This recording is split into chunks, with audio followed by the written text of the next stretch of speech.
Assalamualaikum warahmatullahi wabarakatuh. Selamat pagi, teman-teman online semua, mahasiswa dimanapun berada. Kembali lagi ya di mata kuliah PLC secara online asinkron.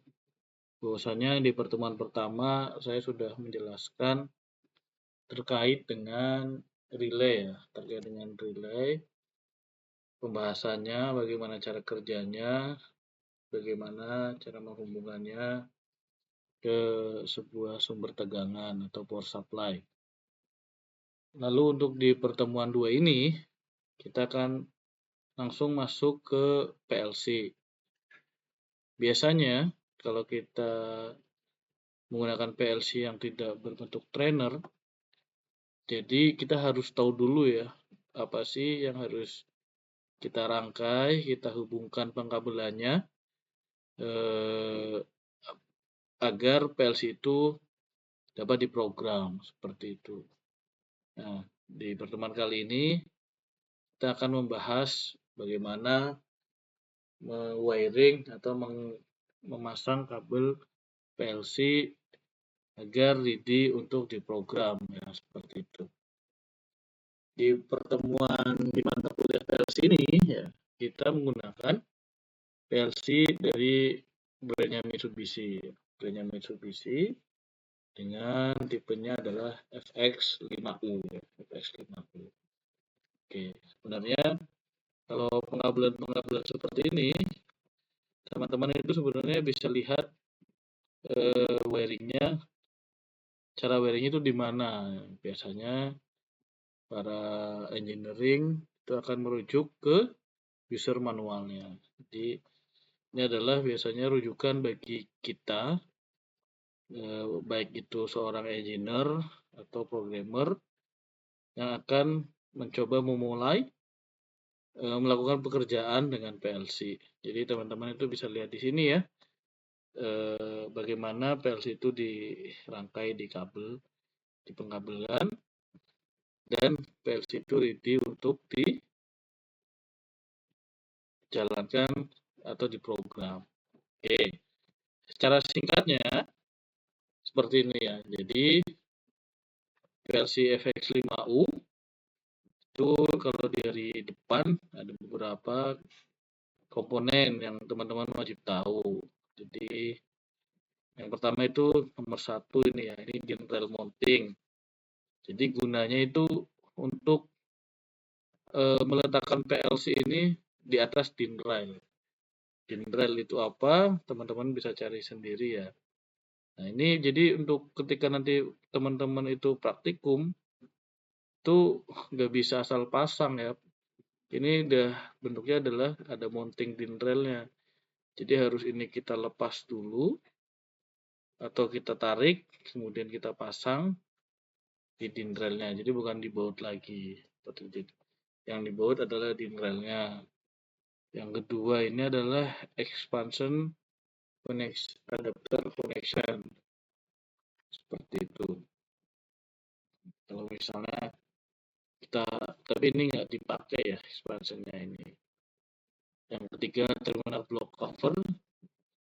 Jadi di sini ada covernya nih. Kalau kita buka itu isinya terminal. Nah, terminal itu nanti akan kita hubungkan ke kabel. Kabel ya ada power, ada sebagai common, ada sebagai data input, ada sebagai data output, tergantung dari kebutuhannya. Kalau misalnya mau power saja boleh ya, boleh. Jadi kita mencobanya nanti inputnya dari program kayak gitu ya. Kalau kita mau dari eksternal komponen, berarti kita harus pasang kabelnya itu ke button atau ke sensor itu ya, atau ke device input lainnya. Oke, yang keempat itu ada Ethernet. Nah, ini FX5U ini itu untuk komunikasinya menggunakan Ethernet yang nggak pakai USB lagi. Jadi nanti untuk download, untuk upload, untuk monitoring itu ada di port Ethernet ini. Jadi harus dihubungkan teman-teman harus punya kabel internet, nanti ini dihubungkan ke laptop atau ke komputer. Nah, kemudian yang nomor 6 ini adalah ada indikator. Yang pertama itu ada card, ada RD, ada SD, ada SD atau RD. Masing-masing memiliki fungsi yang berbeda, gitu ya. Jadi kalau SD-RD-nya ini nyala, CPU module is sending or receiving data. Kalau yang nyala cuma RD aja, berarti cuma receive data. Kalau SD aja, dia ngirim data. Nah, biasanya kalau dalam proses pemrograman lagi monitoring, gitu ya. Monitoring biasanya nyala SD atau RD, yang dua-duanya itu ya. Oke, yang nomor 7 itu expansion board. Nah, ini teman-teman juga nggak pakai, soalnya kita cukup menggunakan versi utamanya saja. Dan I/O-nya juga nggak begitu banyak ya, seperti itu. Lalu yang 8 ada input display LED. Nah, di sini jadi kalau misalnya kita query-nya benar, kemudian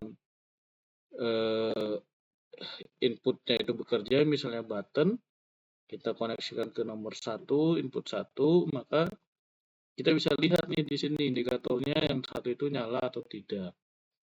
Oke, kalau belum nyala, bisa jadi banyak kemungkinan ya, tapi yang paling memungkinkan adalah wiringnya belum benar.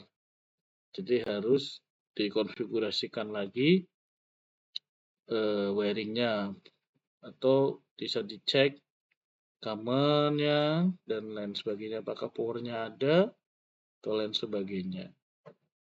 Yang ke-9 itu extension connecting cover ya, ini juga kita nggak pakai.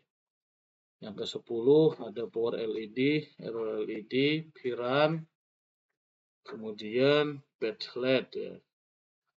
Nah, ini power LED itu kalau powernya masuk power utamanya yang AC 220 ya, maka powernya nyala. Kalau error ini ketika PLC-nya error. Yang ketiga ini adalah VRAM. Kalau misalnya dia CPU-nya running, itu dia indikatornya itu akan nyala terus. Tapi kalau dia flashing berarti kondisinya sedang pause. Kemudian ada baterai LED. Kalau dia off berarti justru dia bagus ya baterainya ya, operasi normal.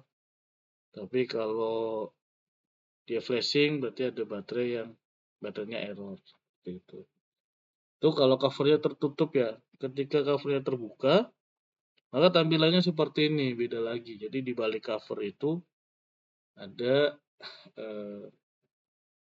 komponen-komponen yang bisa dilihat. Nah, teman-teman harus tahu dulu nih, di sini ada nomor 1.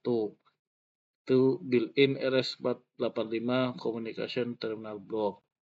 Jadi misalnya kalau teman-teman mau membaca sensor, yang sensornya itu data receiving-nya ada built-in RS485, bisa menggunakan ini. Yang nomor 2 itu RS485 Terminal Resistor Selector Switch. Ya, jadi biasanya untuk mengkomunikasikan data dari RS485 itu ada yang pakai polaritas resistor, ada tidak. Nah, kita bisa dipilih. Kalau pakai berarti di on-kan, kalau nggak pakai di off-kan, seperti itu. Yang nomor 3 itu ada switch untuk run PLC. Jadi untuk PLC yang jenis FX5U ini bisa kita runkan, stopkan melalui switch eksternal. Kemudian yang keempat ada SD memory card disable switch. Jadi ini digunakan untuk mendisablekan akses SD memory ketika mau meremove ya. Jadi kalau mau remove SD card itu harus di stop dulu, nggak bisa langsung tarik saja. Itu membahayakan untuk data PLC-nya dan lain sebagainya. Nah, yang perlu teman-teman perhatikan ketika merangkai PLC Itu yang pertama, kabel powernya harus terpasang, itu wajib ya. Soalnya itu adalah sebagai sourcing utama untuk menghidupkan PLC. Yang lainnya perlu diperhatikan adalah terkait common input dan common output. Pas kebetulan di PLC yang jenis FX50 ini common inputnya tuh bisa dua ya, yaitu bisa sourcing dan sinking, bisa tegangan positif atau tegangan negatif. Sedangkan di outputnya yang jenis FX50 ini hanya sinking saja. Jadi common outputnya hanya boleh negatif. Kalau positif dia akan bukan terjadi sih, tidak bekerja seperti itu. Oke, yang perlu diperhatikan itu, jadi silakan teman-teman coba di panel ya, di panel cara sederhana aja biar nyala, kemudian dipasang switch satu, kemudian lampu indikator satu. Kalau lampu indikator itu untuk mencobanya ya biasanya kita akses dari program. Kalau di programnya on dan lampu LED-nya nyala, berarti sudah benar. Atau yang lainnya bisa menggunakan jumper, tapi itu harus hati-hati. Mungkin untuk pertemuan kedua ini seperti itu saja. Apakah ada pertanyaan? Kalau nggak ada, silakan dikerjakan ya praktikumnya. Mungkin dari saya itu saja. Terima kasih. Selamat pagi. Assalamualaikum warahmatullahi wabarakatuh.